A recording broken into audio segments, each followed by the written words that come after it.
ไม่ได้ไปเข้าไปที่นั่นเอาไปกินอะไรเลยต้อง มาเบิ่งชีวิตวิถีสมณีนงามแดงๆบ้านนางเผาพอสร้างเป็นเฮ็ดปูนเนาะเป็นเฮ็ดระเบียงหน้าบ้านปูกระโดฮักกระเดว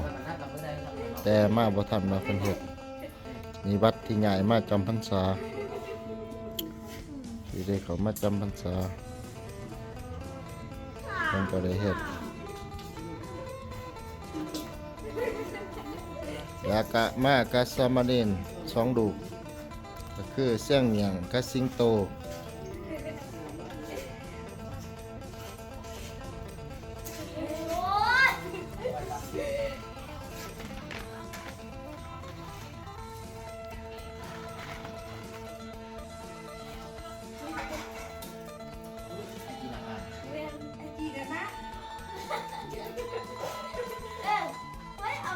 เก็ดหยังหันเมียง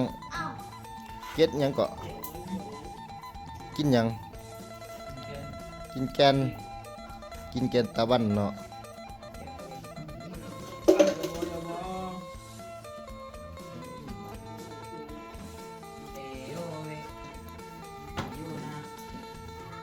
มื้อใดสิรับสมาชิกใหม่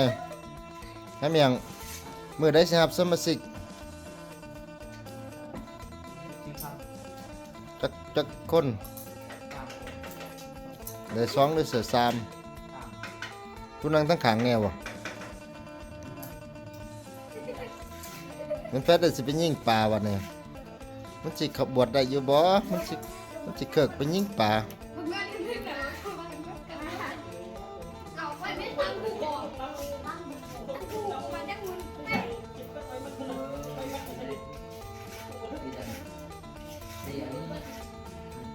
เป็นอีกภาพหรือว่ามุมหนึ่งของสมณีเดะสังกดีวัด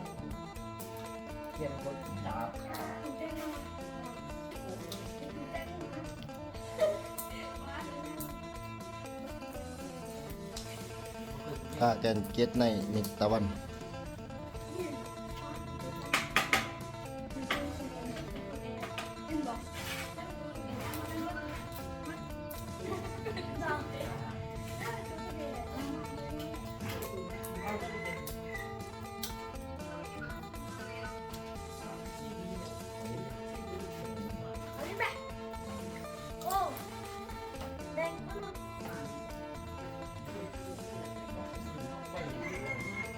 จีตีบ่ได้ยังไต่เบิ่ง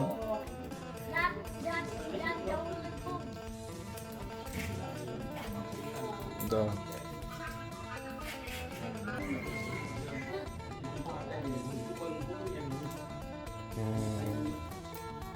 บ่ได้ยังไต่เบิ่งไต่สิติดตั้งหลอดไฟอันนี้ก็เป็นที่สถานที่สร้างใหม่ที่ใช้หลอดไฟมาแดง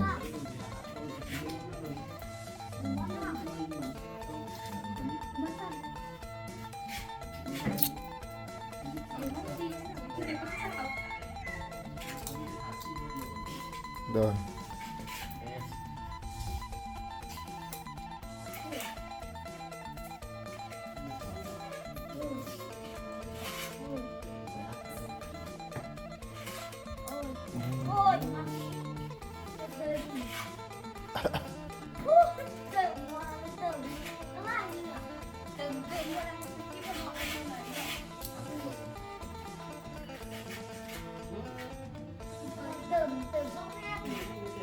ไม่เชิญ